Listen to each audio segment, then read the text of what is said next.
एक ऐसा समाज हो जहाँ कोई प्रधान नहीं, सब समान हो। और इस समय आप देख सकते हैं कि नारेबाजी भी हो रही है। अंग्रेजों की गुलामी तो सिर्फ 100 साल पुरानी है। मैं जिस गुलामी से लोगों को स्वतंत्र करना चाहता हूँ वो 3000 साल पुरानी। जो आजकल लड़कियां हैं वो बहुत अच्छी स्थिति में है, सारा क्रेडिट उनको ही जाता है। मत छू, आपको पाप लगेगा। इनके आत्मसम्मान को जगाना चाहिए। हमें तो पढ़ने का अधिकार नहीं था। जो साड़ी पहनी है, जो कुर्सियों में राज कर रहे हैं आजकल, सब कुछ जो है सब उन्हीं की बदौलत है। देखते हैं कौन पहले थकता है, वो या हम। वास्तविकता अगर दर्शाई जाए मूवी में तो शायद सिनेमा हॉल नहीं रहेंगे। आज भी ये समाज की कुरीतियां हैं, क्योंकि इतिहास को बर्दाश्त करने की क्षमता आज किसी में नहीं है। पूरे देश में जिस फिल्म की धूम मची हुई है उसका नाम है फूले।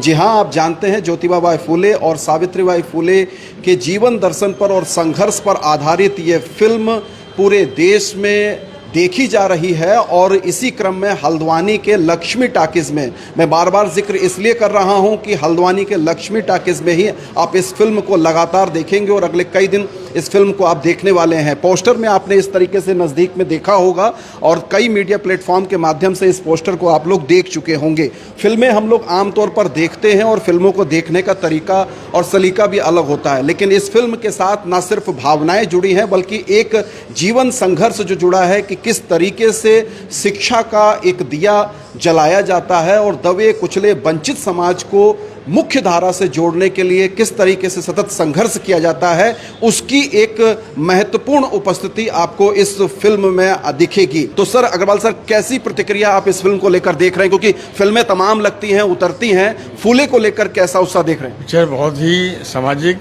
है और बहुत ही अच्छी फिल्म बनाई है, जो हर एक वर्ग को पिक्चर देखना बहुत ही आवश्यक है। और ऐसे आदमी सीखता भी है और उसे ज्ञान भी मिलता है। कब तक ये फिल्म देखी जाएगी आपके यहाँ टाकीज में? 2 हफ्ते है। 2 हफ्ते रहेगी, लगातार रहेगी। कितने शो हो रहे हैं इसके? 3 शो रोज हो रहे हैं। क्या क्या टाइमिंग रहेगी वो भी हमारे दर्शकों को बता दीजिए। 12 बजे, 2:30 बजे, 5 बजे। जी, ज्योतिबा बाई फूले को देखने के लिए जो उत्साह है आप देख सकते हैं, पूरा का पूरा हाउसफुल शो चल रहा है। इधर भी आप सीटें देख सकते हैं, सीटें फुल हैं पूरी तरीके से और लोग बहुत सारे बाहर भी हैं। 2 ऑडी हैं इसमें, लक्ष्मी टाकीज में 2 ऑडी हैं और दोनों ऑडी फुल चल रही हैं। और ये जुनून बताता है कि सावित्रीबाई फूले और ज्योतिबा बाई फूले का समाज में क्या योगदान है और किस तरीके से लोग उसको लेते हैं। क्या कुछ आप कहना चाहेंगे इस फिल्म के माध्यम से? सर्वप्रथम मैं बताना चाहूँगा, मैं दीपदर्शन, मुख्य संयोजक डॉक्टर BR अम्बेडकर जन्मदिवस स्मारक समिति हल्द्वानी से। जैसा कि इस फिल्म को लेकर पूरे देश में एक अलग तरह का माहौल बनाया भी जा रहा था, और जैसा कि मैं समझता हूँ कि इतिहास को और क्रांति की ज्योतिबा फूले, जो उनका जीवन संघर्ष रहा, साथ में माँ सावित्रीबाई फूले का उनके साथ संघर्ष रहा। शिक्षा के क्षेत्र में भारतवर्ष में उन्होंने एक नई क्रांति का आगाज किया, और जो वर्ग, महिला वर्ग विशेष रूप से, उसमें सभी जातियों की महिलाएं थी और वंचित वर्ग, इन लोगों को पढ़ने का कोई अधिकार नहीं था। इन लोगों के पढ़ने के लिए, इस महिला वर्ग और शोषित वर्ग के पढ़ने के लिए जो उनका संघर्ष रहा है वह मूवी में दिखाया गया है, और किस प्रकार एक समाज द्वारा उनके इन कार्यों को रोका गया है। उनका जो संघर्ष रहा है, आज हम देखते हैं उसका परिणाम कि भारत में हर क्षेत्र में महिलाएं अपना अच्छे से अच्छा योगदान दे रही हैं। इस फिल्म से आप क्या उम्मीद कर रहे हैं कि समाज सिर्फ उस परिदृश्य को, उस देश काल परिस्थितियों को सिर्फ देख पाएगा या कुछ सीख समझ भी पाएगा? हम ये मानते हैं कि जो भी पिछले इतिहास में, जबकि भारत देश गुलाम था, एक तो ब्रिटिशर्स की गुलामी यहाँ पे भारत की जनता पे था, और एक अंदर की जो सामंती व्यवस्था थी उसकी भी गुलामी, दोहरी गुलामी दलित और वंचित वर्ग के ऊपर थी।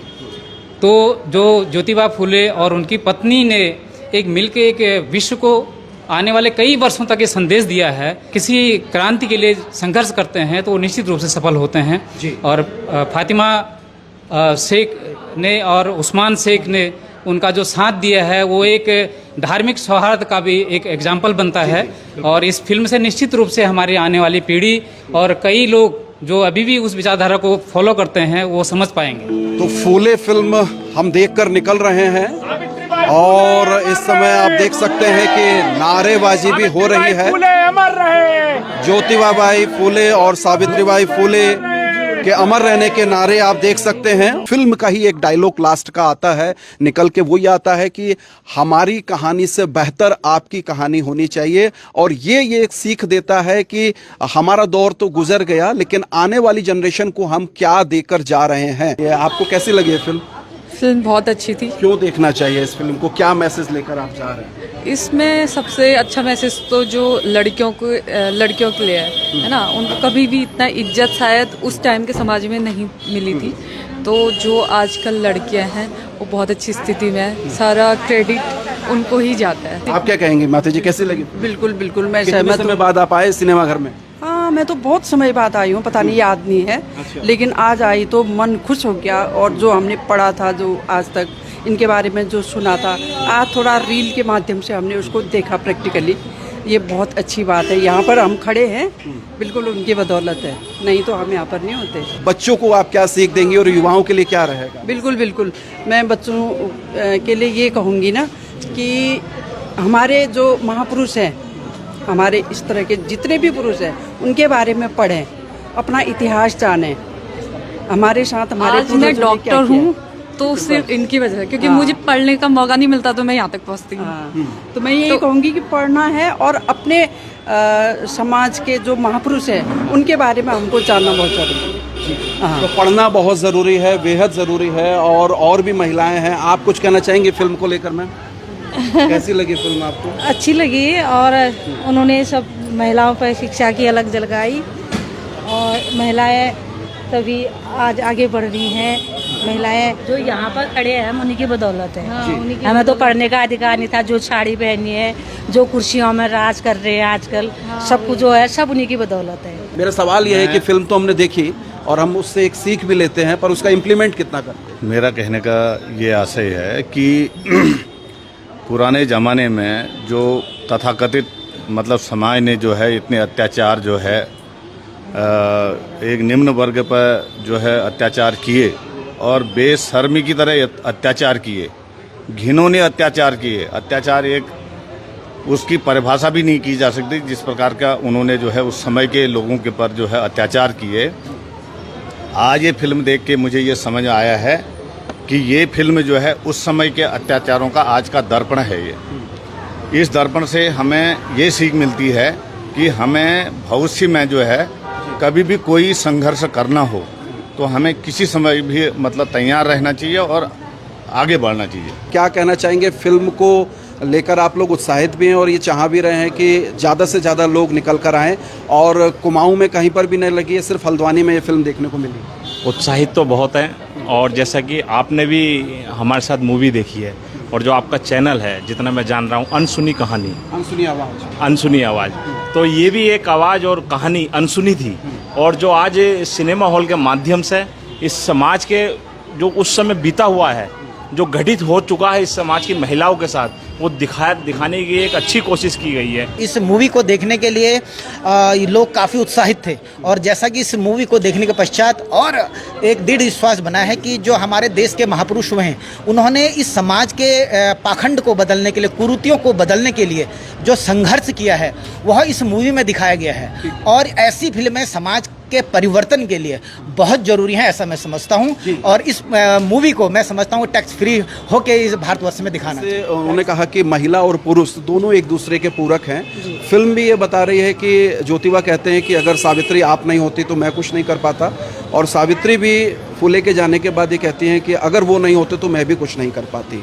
तो ये जो एक सामंजस्य है, ये जो एक संगठन है, इसकी कहाँ आप ज़रूरत महसूस करते हैं, और आज के परिप्रेक्ष्य में ये चीज़ें कितनी कमज़ोर होती हुई नज़र आ रही हैं, चाहे पति पत्नियों के संबंध हो या महिला पुरुषों के संबंध हो? सर देखिए, महिला और पुरुष प्राकृतिक देन है, जो सच्चाई है, और जब तक दोनों का सामंजस्य नहीं होता है तब तक समाज मतलब अधूरा है। तो दोनों में समानता होना, इक्वलिटी बहुत ज़रूरी है महिला पुरुष में। जिस तरीके से हमें मूवी में पूरी तरीके से दर्शाया गया कि दोनों एक दूसरे का साथ और सामंजस्य से, जब सावित्रीबाई फुले के ऊपर गोबर फेंका जाता था, उसका अपमान किया जाता था, तो उस समय जो ज्योतिबा फुले अपनी एक अलग से मतलब जब ज्योतिबा फुले सावित्रीबाई फुले को एक अलग से साड़ी देते हैं, कहते हैं कि अपनी बैग में इस साड़ी को रख लें ताकि आपके ऊपर गोबर फेंकें लोग, कीचड़ फेंकें, तो आप स्कूल में जा कर के ये दूसरी साड़ी अपनी पहनकर बच्चों को शिक्षित करें और उसके बाद जब आप वापस आए तो यही गोबर वाली साड़ी पहन के आए।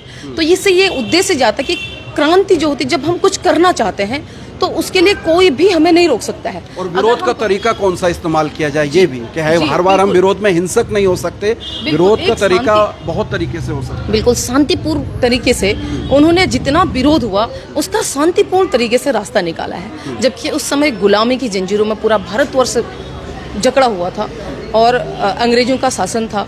और अंग्रेजों के शासनकाल में जो शूद्र समाज कहा जाता है उनको दलित नाम दिया है सावित्रीबाई और ज्योतिबा फुले ने सत्य शोधक समाज के जरिए। तो आप समझ सकते हैं कि उस टाइम पे क्रांति लाना अपने आप में बहुत चैलेंजिंग था और उन दोनों ने किया है। और आज उन्हीं की बदौलत शायद मैं भी अधिवक्ता हूँ और मैं भी पढ़ लिख कर बड़ी हो पाई हूँ। मेरी भी एक बच्ची है, मैं उसको भी बड़े गर्व से पढ़ा पाती हूँ। ये है कि समझने वाले के लिए इशारा काफ़ी वाली बात है। अगर वास्तविकता अगर दर्शाई जाए मूवी में तो शायद सिनेमा हॉल नहीं रहेंगे। आज भी ये समाज की कुरीतियाँ हैं, क्योंकि इतिहास को बर्दाश्त करने की क्षमता आज किसी में नहीं है। और जहाँ जातिवाद चरम सीमा पर आज भी है, क्योंकि हमें भी जब हमारा भी अगर कभी परिचय लिया जाता तो सबसे पहले हमसे हमारी जाति पूछी जाती है।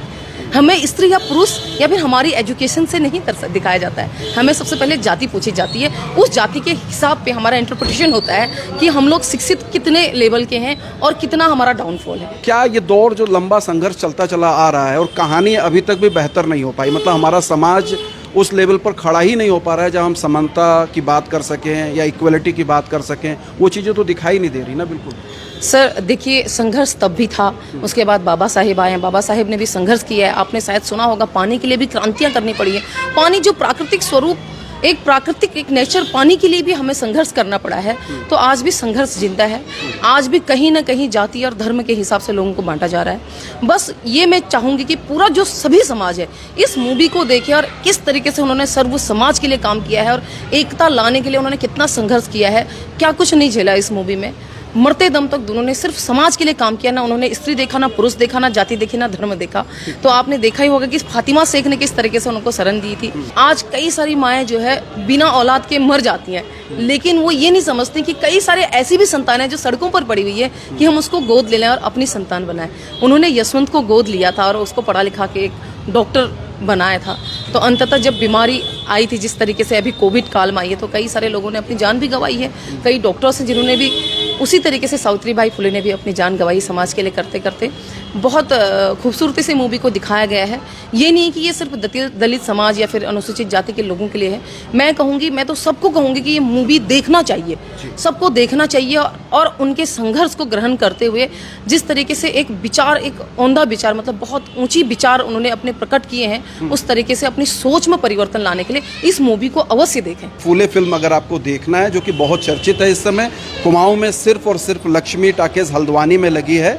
आप यहाँ आइए, दिन में 3 शो हो रहे हैं, ज़रूर देखिए इस फिल्म को। 1840 के बाद से और 1899-98 तक का जो पूरा दौर है, उस पूरी सामाजिक परिघटनाओं को इस फिल्म में उतारा गया है। आपने इसमें सामंतवाद भी देखेंगे, ब्रिटिश हुकूमत को भी देखेंगे, अंतर्विरोध भी देखेंगे और एक जो निजी संबंध होते हैं उनकी आंतरिक चीज़ों को भी देखेंगे। तो बहुत कुछ आप इस फिल्म में देखने वाले हैं। बने रहिए अनसुनी आवाज़ के साथ। अनसुनी आवाज़ के फेसबुक पेज को फॉलो कीजिए, आप हमको यूट्यूब पर भी ज़रूर सब्सक्राइब कीजिए। बहुत शुक्रिया, धन्यवाद, नमस्कार।